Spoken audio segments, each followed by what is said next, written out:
They look like us. They ain't us. They don't even look like us to me, but to some of us and the people that don't look like us, we all look alike. Right. But I could spot them. I could spot their behavior. They got a characteristic behavior pattern. They always starting stuff when we get together to congregate for peaceful purposes. They come in and want to rustle up some BS. They shit starters everywhere they go. They can't help it. It's their nature. Yeah. They can't stand to see two peaceful people having a peaceful conversation, getting along, and they don't interrupt you with some shenanigans. Well, that's their job. That's their job. Let me see. Washington. Somebody said Washington is empty.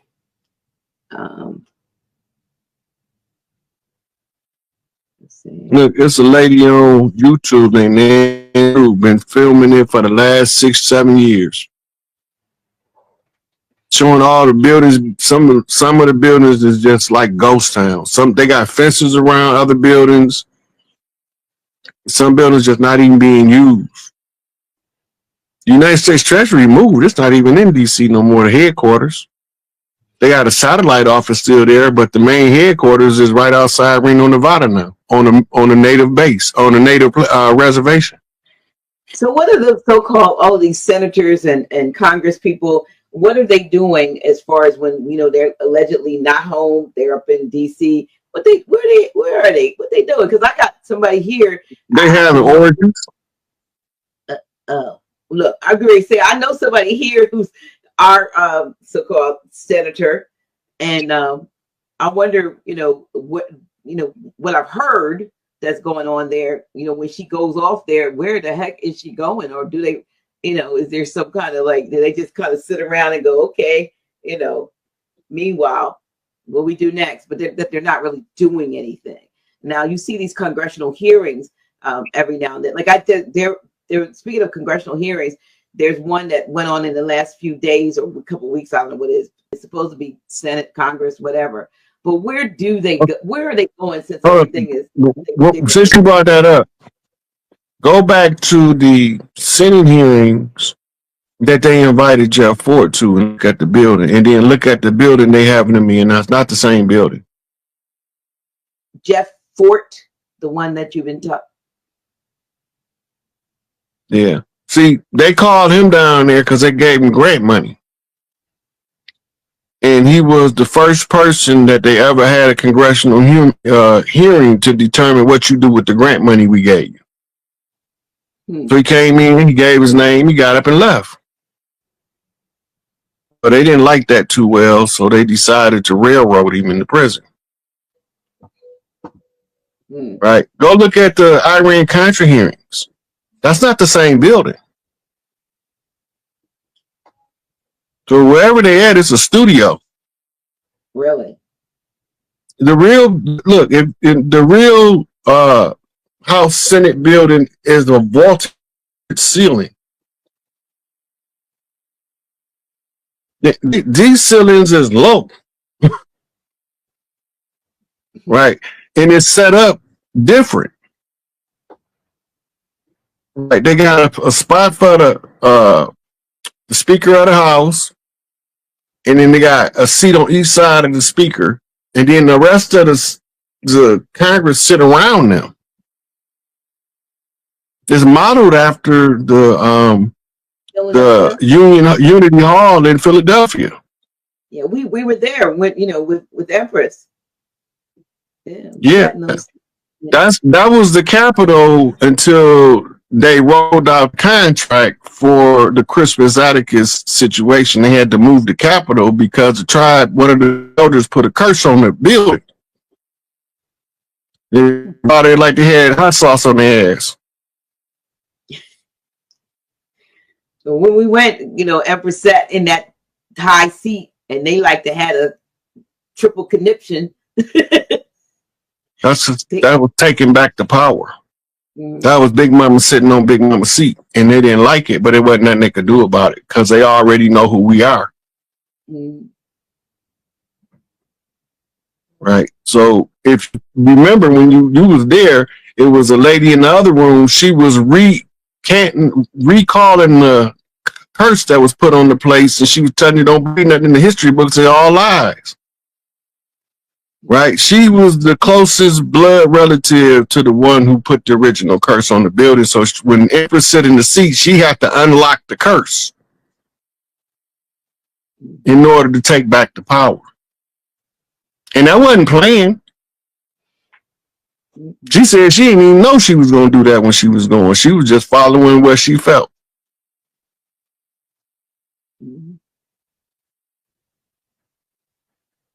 Yeah. She ruffled their feathers. She ruffled their feathers. Yes. Let me see what they're saying about here. I just okay.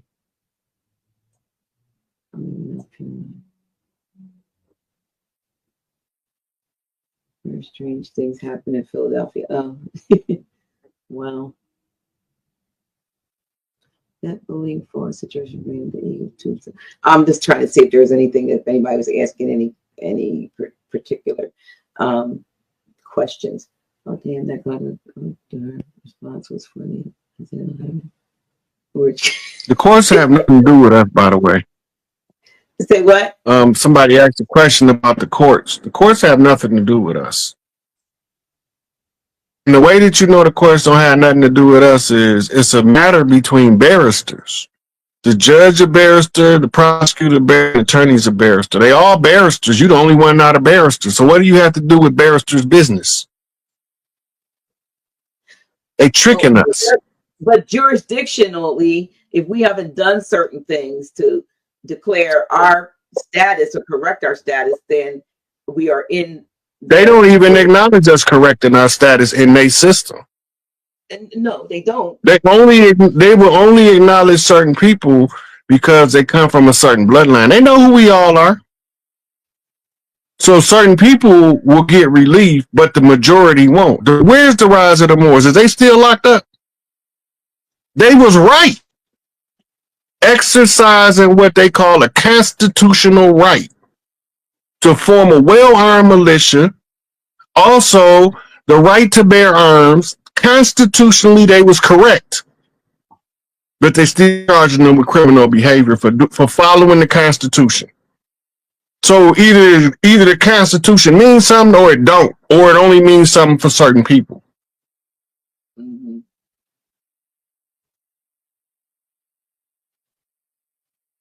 They don't have nothing to do with us. They, of course, have nothing to do with us. They got us in there. You know, all we is to them is a thumb drive full of data. We just another file that they're using to shuffle around across the tables. Where they come from? Who? They who? The courts. Where they come from? We got tribal courts still operating on the land that's autonomous of their systems. But they ignore our tribal courts in order for them to push their artificial constitutional color of law de facto system on us. Because those are they are foreign body politic. That's how they extract the fiat, the finance, and so forth from us. You know, with these contracts and these bonds and all of these various things that they get to, you know, go into, you know, our trust and take our, you know, plus take whatever else they want from, you know, family. It impacts family or so-called family, kinfolk, because when they, you know, when you got to pay for phone calls and commissary and this, that, and the third, and putting people, you know, paying bail and bond and all these things, you know, it doesn't just affect the one that they have kidnapped. It's you know, it affects. We haven't even noticed it, that they make us pay to be their slave. Mm-hmm. Just think about that. If you go to the county jail, most of these sheriffs, they feed you a damn, right? But you haven't been convicted. But under their system, they swear that you innocent until you proven guilty, but they treat you like you guilty. True. Because in their system, you automatically guilty regardless of what they say out their mouth. They all are acting under the color of law. Colorable law. Using color as the code. They de facto. They don't belong here. But as long as we go along and get along and we don't say nothing, they'll stay as long as they want to. When we get fed up and recognize what's taking place, the police is a foreign military that's occupying the territory. The police charters trace straight back to London. Then they separate the names, like the word police is owned by the Fraternal Order of Police. Right? But in Europe, they call them something else. But they the same thing, sister lodge. Over here, I'm talking about the organization that owned the title police over there.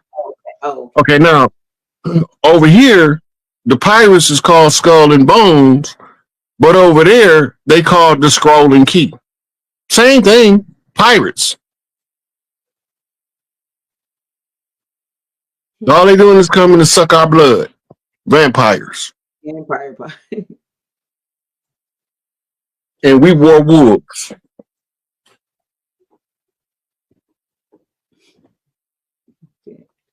That's that movie, Underworld. You ever see that?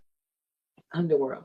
So that this lady that was a vampire, and she was fighting to. Then eventually they came out with a hybrid vampire werewolf that was supposed to lead both sides. It's all about that drop of blood. It's called Underworld. It's like 3 parts, 3-part movie. Now look, I don't know. I'm not aware of that, but somebody said it was awesome. Underworld. I got to look. I got one of those streaming things to look for it. Look, if you go back to Twilight, the tribes turned into wolves. Okay. But the colonizers, they was vampires. They glistened in the sun. Are we talking about the real ones? That's we're talking about the movie Twilight. Okay. So now, the question is, why are they glistening in the sun? But they pale face. Because they are expressing something called prismatic melanin. Right? So the prismatic melanin reflect in the sun, but pale skin don't. Okay. So why? But they was telling you, they was just using that as a like a representation of who the people was that came over here versus who they was fighting. Okay. They call the werewolves lichens. They say they look like kin, but they not. Yeah, somebody put the lichens in the chat. Yeah. Yeah. They look like kin, but they not. And what was the other guy's name that played the vampire? Wesley Snipes. Didn't he? No, Blade. Blade, wasn't he a vampire or something? Yeah, he was what you call a daywalker, a vampire that could tolerate the sun. Okay, because they had the protection of the melanin. But you know what blew my mind today when we were talking, and I didn't realize it. And maybe other people realized, I didn't. So it's like I was today years old when I found out, that this brother had been in prison. Larry Hoover had been in prison for 52 years. Yep.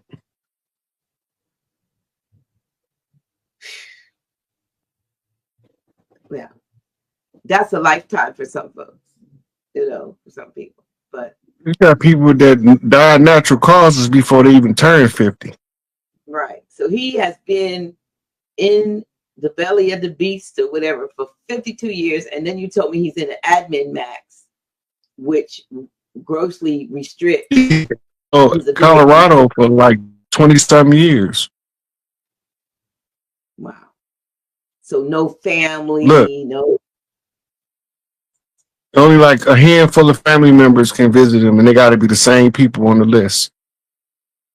And it's up to the Federal Bureau of Prisons if he can change the visitors on this. He got grandkids he ain't never seen in person. He talked to them on the phone briefly, but he have never seen them in person. Let that man go. You just turn his life upside down on your war strategy. It's like most of us don't know that these people that we talk about, Jeff Ford, Larry Hoover, Tookie, Geronimo Pratt, Fred Hampton, H. Rap Brown, they all was targets of COINTELPRO. Stokely Carmichael. And I can just go down that George Jackson. I can go down that list for hours.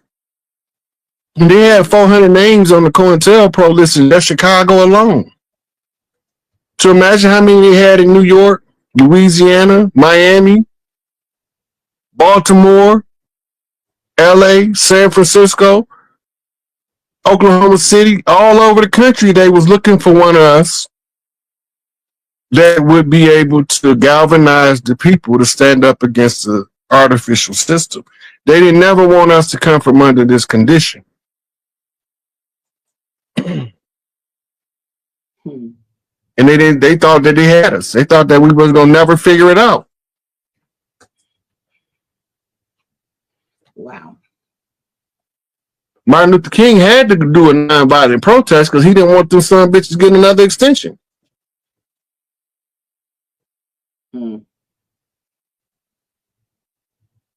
So yep, it said, you know, they targeted, like I said, they didn't want to. Hoover said no messiahs, right? Less than the Messiah rise up in their community. So what do they have in common? Their leadership ability, the ability to, you know, charismatic leadership. You know, they were able to have influence over, you know, the communities that they not they, but the so-called government had disenfranchised, and they did have the potential to organize, you know, significant militant, or as they say, political resistance, and they were all against that. But they really wanted to uplift and awaken the people. That's what we want to do, and that's what they wanted to do, and that's why they were, you know. Well, if you understand COINTELPRO, it'll explain to you why all of those guys was locked up. They didn't even count the ones that is killed with the heart attack gun, like Dale Jones. We think he just died of natural causes. He ain't died no damn natural causes. You know, it's a lot of them that we think died of natural causes that didn't.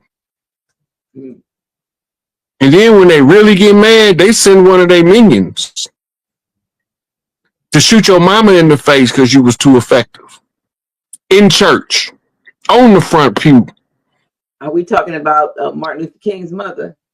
Yeah. We forget that he was one of them people that look like us that ain't us. Call themselves a Hebrew Israelite or a Jew.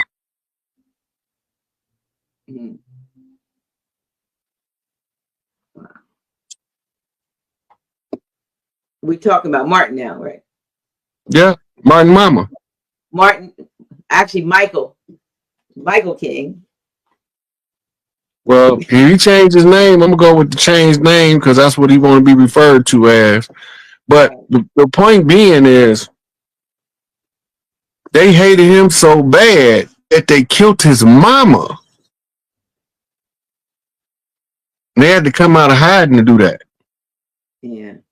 So you can see they look like us, but they ain't us. Everybody keep thinking pale faces went up in Emmett Till People's House and got him. There wasn't no pale faces went in there and got him.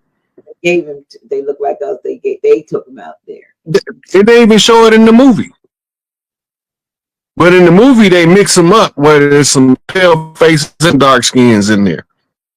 But when the original story came out, they said that the brothers came and got him so that the Klan wouldn't burn their town down. That's BS. He was going to be Chief Littlehorn, and he was going to call us to war, and that's what the problem was. He wasn't whistling at that woman. He was whistling Dixie, as they call it. Old war cry from the minstrels. They killed his daddy, too, but we don't know nothing about that part. Really? Look, afterwards? Before. Oh. That's how he even ended up down there. His daddy was already gone. They killed him in the military. He was going to be Chief Bighorn. But we don't know our culture, so we don't know who these people are. And then if I call them by their tribal, the name that they would eventually adopt as a tribal chief, we won't recognize the name because they never got to the point of self-realization to name themselves. What did Bob Marley say every time he planted a seed? Sheriff John Brown say, kill it before it grow. Ain't gonna let you, if they can stop you, they're gonna stop you before you can be effective. Dude, we've been at war for 500 years. It's just that now we've been so conditioned to the conditions of the warfare that we forgot what it was like to be truly free, living on the fat of the land. Wow.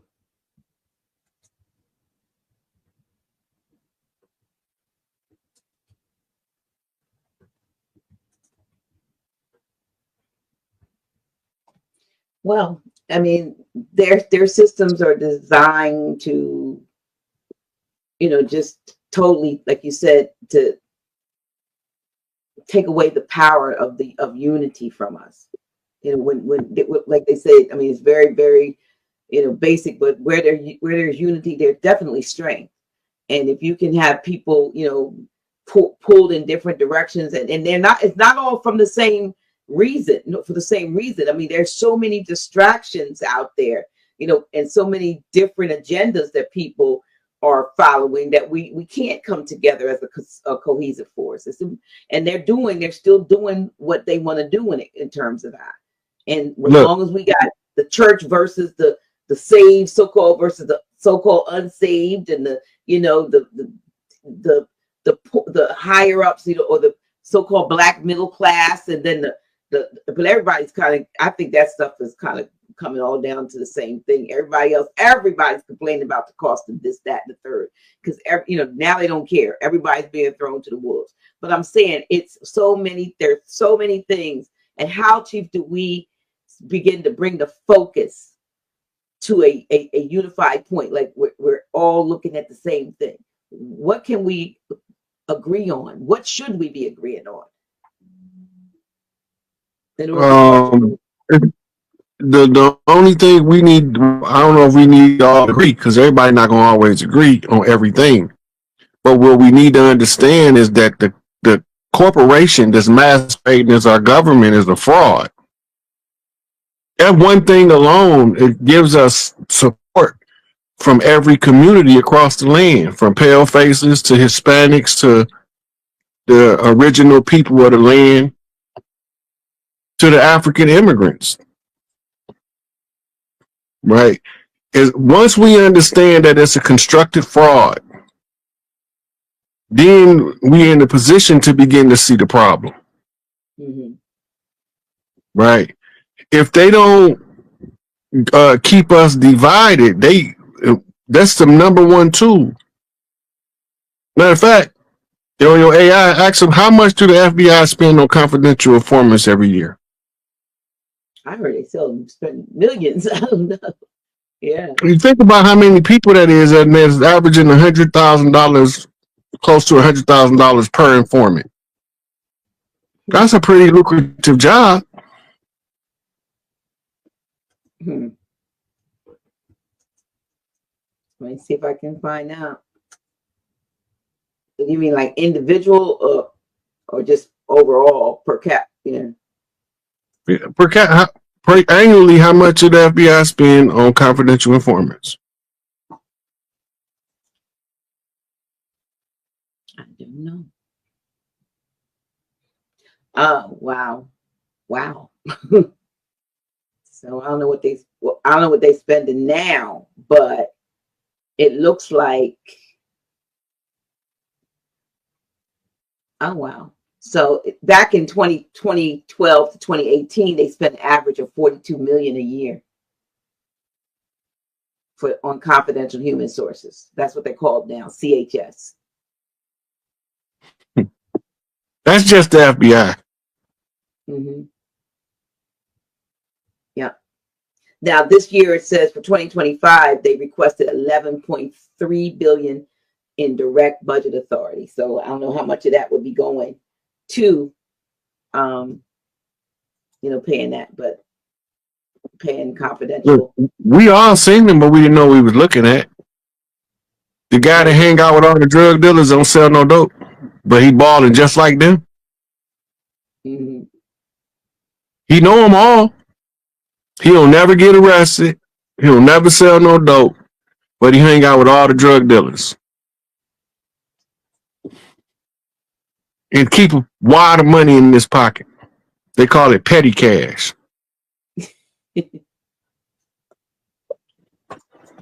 Yeah. Why do they need to spend that much on informants if they investigators? They supposed to investigate, right, and find the answer. They don't know nothing unless somebody tell them. They know where all the dope go because they bring it here. They know who they gave it to. Mm-hmm. The same original investigator from the Biggie murder, Russell Poole, was the same one whistleblower that told when Ricky Ross got arrested that Ricky Ross was getting drugs from the government. He wasn't never supposed to go to jail because the government created the crime and punished him for it. Anybody with a dope case, they co-defendant is the government. Especially when it was cocaine in the 80s and 90s, because they was the ones bringing it in. And yeah, because like we don't have no planes, no ships, then you had during the war, you had, my understanding is that there were a lot of bodies coming into Dover Air Force Base that had packages with them. That was during Vietnam when they was bringing heroin in. Yeah. I mean, they switched from heroin to cocaine because the old man Bush had oil tanker that wasn't subject to search. But William Cooper go over that information in Behold the Pale Horse too. I'm had to. He used the same cover story of an oil tycoon to oversee the assassination of JFK. The cover story? Yeah, it's in the CIA. It's called a cutout. That's how he got to the top of the CIA. Got to be the director, right. Thanks to LBJ. And LBJ knew that went from vice president to president after he was right. Yeah. Because that's the only way he was going to get the office. Kennedy, and so he called one of his assets in, which was the grandson or son of Prescott Bush, who come from a banking family. Mm-hmm. All that stuff is they already didn't track them.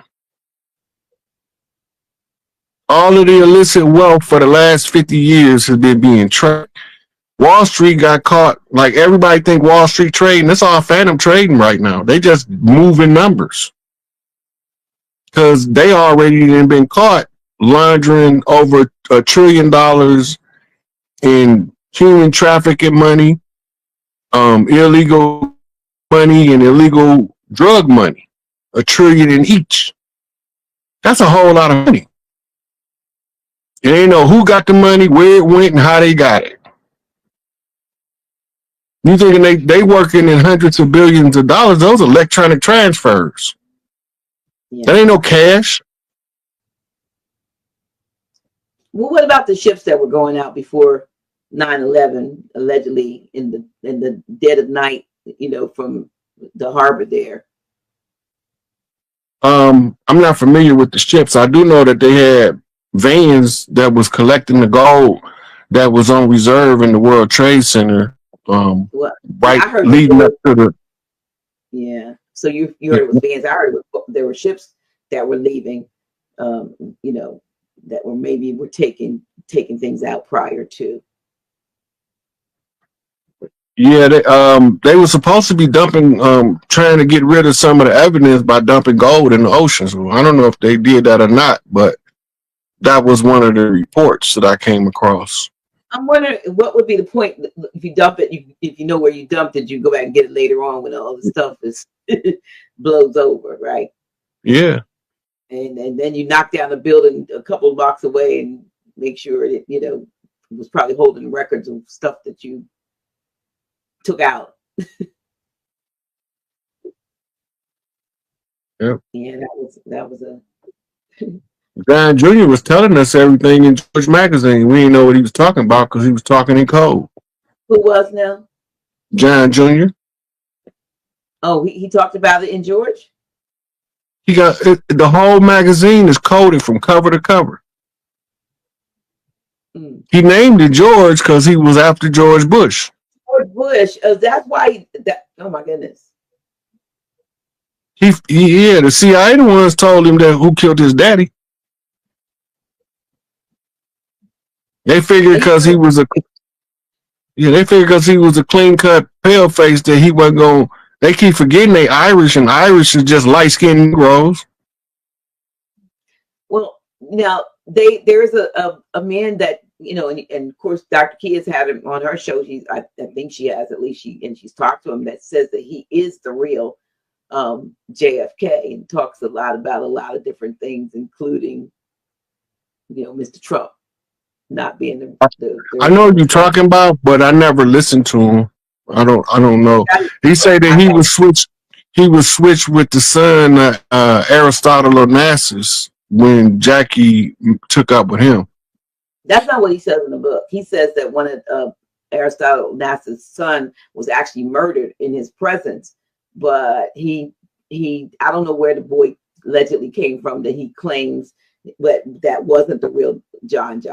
But he said the reason why they called him John because he was the original one. But he said he was related to Trump. And he also says that Trump was killed in a helicopter crash, with two executives on the New Jersey Turnpike. And that he actually was taken by his handler to saw his body, because apparently Trump was a helicopter pilot also. I don't know if Trump still knows how to fly. Well, I know they got more than one Trump. Well, yeah. Yeah. Well, I'm thinking those more than one has to do more with protection, but we're talking about way back whenever that crash was, that he was on that. He was piloting the plane that he had perhaps had upset some people, like in the mob or something, and they kind of put something on the plane, the helicopter that took it down. If they got 3 Trumps right now, that means they used to have 4. Okay. I get it. And it ain't no guarantee that the one that he seen dead was the real Trump. That's true. But he does talk about it in the book. Yeah.